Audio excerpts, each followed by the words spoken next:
పండగైనా సంబరమైనా మీ ప్రతి సెలబ్రేషన్కి only choice Vega jewellers. Exclusive bridal jewellery offers. Shop now.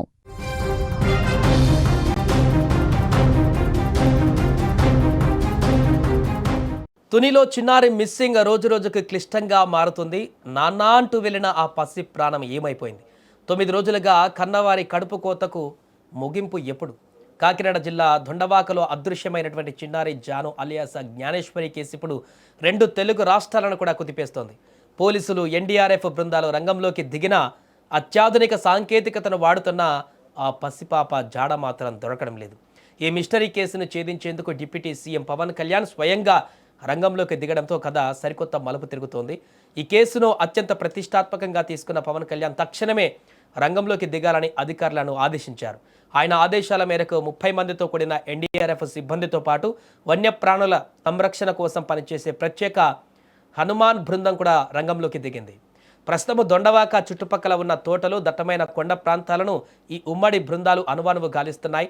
సాధారణ కంటికి కనిపించినటువంటి విషయాలను సైతం గుర్తించేందుకు వీలుగా అత్యాధునిక థర్మల్ డ్రోన్ కెమెరాలను కూడా వాడుతున్నారు. సుమారు 300 మీటర్ల ఎత్తు నుంచి ఈ డ్రోన్ల ద్వారా కొండ చుట్టూ ఉన్న అనుమానాస్పద ప్రాంతాలను నిశితంగా పరిశీలిస్తున్నారు. ఇప్పటి వరకు జరిపిన డ్రోన్ తనిఖీలలో ఎలాంటి వన్యమృగాల సంచారం ఉన్నట్లు ఆనవాళ్లు కూడా లభించలేదు. దీంతో ఇదంతా మానవ తప్పిదమేనని, ఎవరో చిన్నారిని కిడ్నాప్ చేసి ఉంటారని పోలీసులు బలంగా అనుమానిస్తున్నారు. ఈ కేసులో అత్యంత కీలకమైన మలుపు ఏంటంటే, చిన్నారి అదృశ్యమైనటువంటి సమయంలో ఆమె వెంట వెళ్లిన పెంపుడు కుక్క కథే. పాపతో పాటు వెళ్లిన ఆ శునకం తిరిగి ఇంటికి వచ్చింది. శనివారం నాడు ఆ కుక్క అనుమానాస్పద స్థితిలో ప్రాణాలు కోల్పోవడం ఇక్కడ సంచలనంగా మారింది. ఆదివారం నాడు పశు వైద్యశాలలో ఆ కుక్కకు పోస్టుమార్టం కూడా పూర్తయింది. ఆ శునకం శరీర భాగాల నుంచి కీలక నమూనాలను సేకరించి అత్యవసరంగా విశాఖపట్నంలోని ఫోరెన్సిక్ ల్యాబ్కు పంపించారు. ఆ ఫోరెన్సిక్ ల్యాబ్ నివేదిక వస్తేనే కుక్క మరణానికి గల అసలు కారణాలు తెలుస్తాయి. దానికి ఎవరైనా విషయం పెట్టారా లేక మరేదేమైనా జరిగిందా అనే కోణంలో కూడా పోలీసులు ఇప్పుడు ఎదురు చూస్తున్నారు ఆ రిపోర్ట్ కోసం. ఇంకొక వైపు సాంకేతిక దర్యాప్తును కూడా పోలీసులు మరింత వేగవంతం చేశారు. దొండవాక పరిసరాలలో 7 సెల్ టవర్లు ఉన్నాయి. ఆ పరిధిలో పూర్తిగా తమ ఆధీనంలోకి తీసుకున్నారు.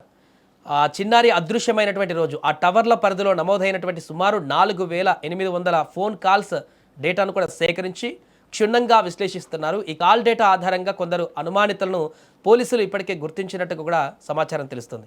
వారిని రహస్య ప్రాంతాలలో ఉంచి విచారిస్తున్నారు. సీసీటీవీ ఫుటేజీలను కూడా పరిశీలిస్తున్నారు.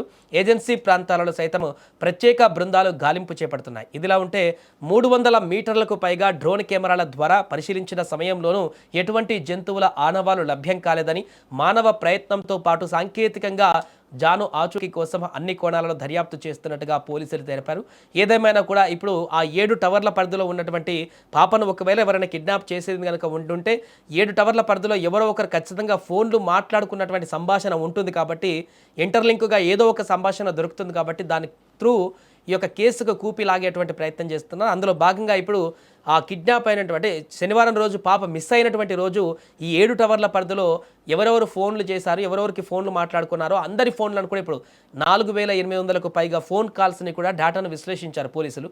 దాంట్లో కొన్ని అనుమానాస్పదంగా మాట్లాడినటువంటి మాటలు, చిన్నారికి రిలేటెడ్గా ఉన్నటువంటి మాటలు, అనుమానాస్పదమైనటువంటి టాపిక్స్ ఉన్నటువంటి ఫోన్ కాల్స్ని ట్రేస్ చేసి ఇప్పుడు వారిని విచారించేటువంటి అవకాశం ఉన్నట్టుగా తెలుస్తుంది. ఈ కోణంలో పాపకు ఏమైనా జరిగిందా లేకుంటే ఎవరైనా కిడ్నాప్ చేశారనేటువంటి విషయం అయితే బయటకు వచ్చేటువంటి అవకాశం ఉన్నట్టుగా తెలుస్తుంది. ఏదేమైనా డిప్యూటీ సీఎం పవన్ కళ్యాణ్ మొన్న 2 రోజుల నుంచి చాలా సీరియస్గా దీన్ని తీసుకోవడంతో అన్ని రకాల ఎన్ని ప్రయత్నాలు ఉంటాయో, ఎన్ని మార్గాలు ఉంటాయో ఈ చిన్నారి దొరకడం కోసం అన్ని ప్రయత్నాలు కూడా ఇప్పుడు కొనసాగిస్తున్నారు.